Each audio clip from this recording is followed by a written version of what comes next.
y'all. Hey, happy 2021. Hey everyone. Everybody, we made it. Thank God. Woo. Thank God. Thank God. But we are here today because I have the honor and the pleasure of interviewing my girl, my bestie, Miss Clare Richh. Okay? Y'all heard it. Y'all heard it right here. Y'all heard it right here. Clare Richh for you. So today, I just wanted to ask her, about the process and everything that you have to go through and things like that, just to kind of like enlighten those, and me. I'm learning a lot of things during this as well. Yeah. Just to enlighten those who maybe do not, understand it or anything like that, and I just want to know, like, where you are right now. Like, how do you feel? When you wake up in the morning, like, what is it, like, what are you scared at all about this whole process? Because she is transitioning into the woman that she is. She's always been, and 2021 is the year where it's about to be a shutdown. Here you go. So in the morning, I pretty much feel like amazing. I wake up, I do affirmations, I'm in a very positive mindset. I think overall, I feel like a newborn every day. If a newborn could be born at the age of 25, that's how I feel every day. It's just so refreshing, and I'm just learning so much about myself and life, and my body's going through all these changes. So when I wake up in the morning, I notice something different. I always see if my breast is growing bigger. It's just. I don't know if you want this big chest thing, child. You might rethink that one. Rethink that? No, sign me up. But we'll talk. That's a whole nother. Okay, yeah, I love it. I'm emotional. I'm hungry. So you getting the damn emotions? Yeah. How have your friends, family, co-workers, how have they been during your transition? My friends have been very supportive. I think that it's very interesting because most of my friends honestly really don't have like any transgender friends. They might know of transgender people, but they don't really have like transgender friends. So we're actually learning and growing together, and I think that's beautiful because honestly, like you said from the beginning, everyone's learning, and I think that it's a huge eye opener to bring this type of knowledge and awareness, especially to like the Black community. I think it's very important, and I love the fact that my friends are still supportive and they're learning with me and they're growing with me. And I mean, there's a little, hiccups and things that a lot don't understand, but we're learning and growing together, and I feel like it's my job to help them understand. Absolutely. My coworkers are amazing. They're very supportive. My clientele, all my clients are amazing. They're like, okay, so this is what we're doing. This is how we address you, and I think everyone is being very supportive. Awesome. Because speaking of like the Black community, as you said, that's just something I think that we have to break in the Black community as far as how can I say this? Because I love my folks. Yeah. Honey, this I love. This is everything to me. But and I think it's because a lot of times people just don't know any better. Yeah, they really don't. And then when they don't know any better, and that's why we're here today, because I want you to help those that do not understand, or someone that just they don't get it. Everybody not gonna get it. Everybody not gonna get it. But it's not for everybody to get, I guess. It's not for everyone to get or understand, but it's for everyone to kind of just be sensitive and recognize that it's there. And I think that's what anything. This has been. 2020 was such a huge eye opener just for us, like dealing with like racial profiling and things like that. And I think that even that right there is all the same. It falls under the same umbrella. So. Do you think 2020 had some type of push or something that really was like, This is who I am. Did you have to go through any type of therapy, any type of... So I haven't started any therapy yet. Okay. But I have realized that I do need therapy. And I feel like I need therapy because there's things that other people won't understand. And I feel like that there's things that I need to talk to someone about that's going to understand. I think that there's a lot of emotions. There's a lot of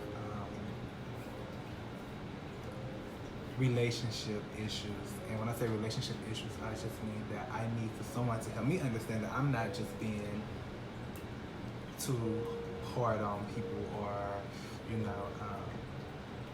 not sensitive to other people's feelings. Right. Because at this point in life, I just feel like this is about me.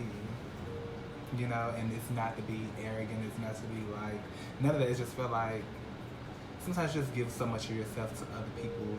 Sometimes you just have to make your time and take that time for yourself. And I feel like that over the past few years of my life, I feel like that I've just given so much of myself to the universe and to people that I haven't really took the time to stop and really realize what made me happy. And I think that that's how I ended up to the point where I'm at now. Because I've always felt like one of the girls. I've always hung around nothing but girls. And anybody who knows me would tell you that I have nothing but female friends. That's just who you are, I've just always been like one of the girls. And, I love the fact that, my ex-boyfriends and things like that were just like, I was just waiting on you. So they knew. They knew. Like, what took you so long? I'm just happy that you really face the music and stop denying. And they see the difference. And they see the difference in, and we're speaking of the difference of Claire being a gay boy opposed to actually feeling like I am a girl. Yeah. Period. So I love the fact that you just know who you are, because there's a lot of people, girls and boys. Now y'all know there's a lot of people walking around here. They don't know who they are. They didn't know where they came from. They just. But let me tell you this. This is Clare Richh. I'm introducing her today. So, honey, y'all either get ready or get left behind. It's up to you. You pick which one you want. So, honey, because there's people out there that I believe will learn from this. So, what advice do you think that you would give to little Claire right now, knowing what you've gone through, knowing now who you are and what you felt back then? I would have told little Claire, you could change the world.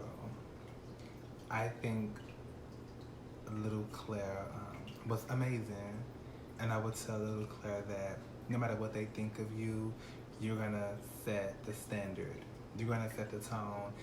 No matter if there's no transgender women in your family, no matter if there's no gay men in your family, you're gonna be the first of many things, and they're gonna respect you, and they don't have a choice but to learn.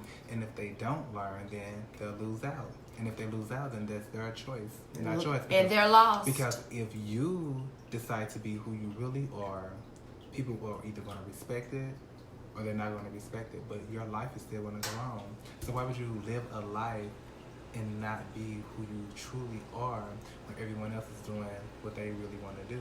Come on. And being who they want to be. So, little Claire, you have to realize that the world is yours, and it's so big.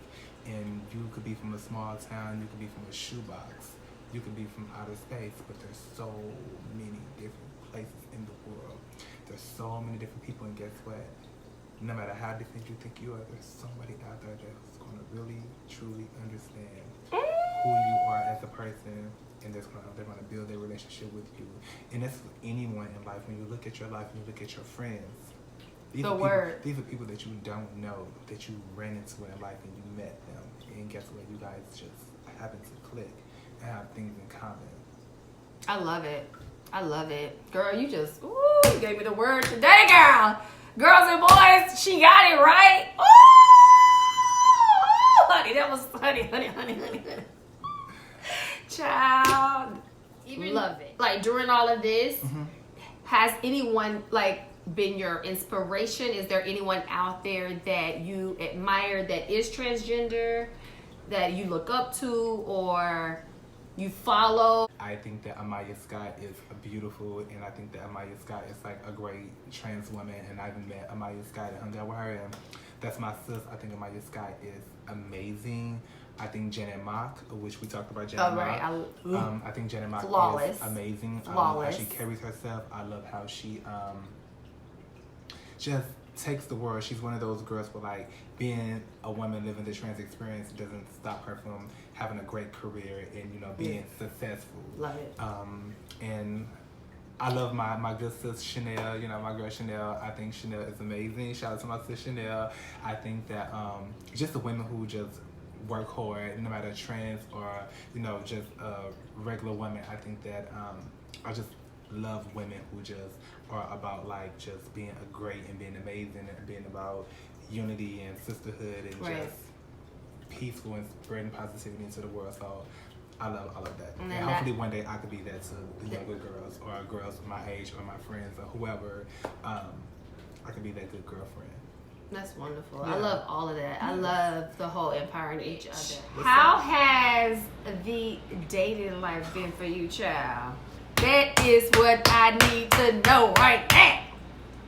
Baby, I left the good one for last, child. This is the good one, baby. How's that dating life, child? We want the T. How's it been? Like, okay, so how is the response out there in these streets, baby? What's going on, baby? Tell the people how it was happening. Tell the people how it's happening out here. How they responding to it. Dating is very interesting. It feels very natural though, and that's one thing I love, and that's how I know I made the right decision. Okay. And I'm being who I really want to be. I love the way that men who identify as heterosexual, I love how they approach me. I love how they communicate with me. And I've actually really learned something, you know, that I used to talk to, you know, my transgender friends, and I would say, well, he's not really straight because he's dating you, whether you're pre-op or, you know, post-op. But now, mentally, I get how it's like dating heterosexual men. And I identify these men as heterosexual men because they really are attracted to women. They just like something a little special. So whether you're pre-op or post-op, you're still special. Okay. And, you know, so I think that that's why men that, you know, are attracted to trans women identify as heterosexual. And I think that they're great. I love the way they treat me. I love the way they approach me. I love how they make me feel. Dating is great, and I feel like that I'm gonna get everything that I deserve. You better put it out there, okay? If everything was just like perfect, I'm like, what? I'm like, where have I been all this time? You better like, come on with it, all these years I was dating all these men, and you know, no shade to none of the men I've dated in the past, but it just wasn't that. And I'm now in a place in life where all the men I meet are just amazing. They're exactly who I need them to be, and they are showing up being exactly who they are. Right. And I love it. In the words of Lamb, girls and boys. Girls and boys. Buckle up because. Oh my God, I'm loving it. It's a wrap. It is. It is. So shoot your shot. Right? That's the key. And let me tell you something with Black people, and I know I hate to like get just so emotional and things like that or serious because we're ending this, but Black people, stop turning your heads on your family that's, you know, gay or lesbian or transgender. I think that we have to stop doing that. I think that we need to be turning our backs on the uncles and the aunties who are molesting children and, you know, messing up kids' lives. They have to deal with all this tragedy and trauma as they get older and grow into adults. Look at me. I've grew up and I've been amazing. I haven't harmed anybody. Nobody's harmed me, and right. I think that's important, and right. I think that's what it's really all about. So why turn your back on me or why shame me if I haven't done anything and I live a beautiful, amazing, happy life. Right. So I think this is really important, and I think that we can learn that from other races. All cultures have molestation. All cultures have mess. All cultures have that. That's all not what she's saying. That's not what I'm saying. We're just saying we want to break the curse in the cycle of looking down on homosexuality or looking down on transgenders or looking down on anything that is negative and is not building a person up. If you are doing anything that is not building our community up and anything that is not being positive and bringing Black excellence to our community, that's what we're speaking of. Exactly. We're not talking to the ones that's already doing it. We're not talking to the ones that already believe that Black excellence is the top and the number one. We're not talking about those people. We're talking about the people that always have issues on anything. If you're not building someone up and being positive, you need to go reevaluate yourself and do something different in 2021. Because baby, let me tell you something, you're gonna get left in the dust. Get me started. Like the kings and the queens. Go ahead. No. Like the kings and the queens that we are. We have to be who we are. Yes. Stop downing each other. That don't get us nowhere. The other communities are laughing at us and kikiing about us downing each other and talking about each other and bringing us down. Let me tell you what we ain't doing this year in 2021. If we not building each other, honey, I don't know where you need to go, but just go somewhere and get out of our way. That's all we need. Preach. That's all we need. And I didn't really want to take it there today. But we had to. But it gets me so angry and I get embarrassed about sometimes when our people that I love, and let me tell you this, I am all about this. Let me tell you something, it ain't nothing better than me. I think we are it. Mm-hmm. I think we are it. That's the problem. So I just want to... This is very passionate. I'm very... It hurts my feelings when I see people bickering and fighting and inside our community, and we're not building and making everybody better. Because we have it all. We are so talented. We are royalty. And until you sit back and know that, you got a problem. You go reevaluate who you are and then come back to us. Because the ones that's out here and getting it, we don't got time for that negativity. We don't got time for that. None of that. You would never catch me online talking about nobody like this. That's out. I learned as a young girl, we don't talk about house stuff outside, okay? If you got a problem with me, call me privately. Don't put nothing on no social media. Don't do nothing to handle it. Come on now. We better than that. And I know we better than that. That's why I cannot take that. I cannot take that type of nonsense. And I don't tolerate it. I'm not putting up with it. So, honey, when I do have the people on my channel and stuff, promise you, I'm giving you no time. But I love the ones that know Black excellence, honey, baby. We there. Me and you, we see each other. Per Nene. Okay? Bye. Love y'all. Yeah, I love Clare Richh, ladies and gentlemen. Woo! Clare Richh, watch out. Me. Watch out. It's coming, baby. We ready, baby. We ready for 2021. You ready? I'm ready. You ready? Baby. It's around. Girls and boys. Yeah. We'll be letting y'all know to go to our channels. We're going to need y'all to subscribe, child. We're going to need all of the support. All the support. And we love everyone, just listening to it. Like I said, I'm learning too. We all learn. And, it's all about love, peace, unity, and just everybody out there. Be who you are. That is the key. Love you. Love you. Bye.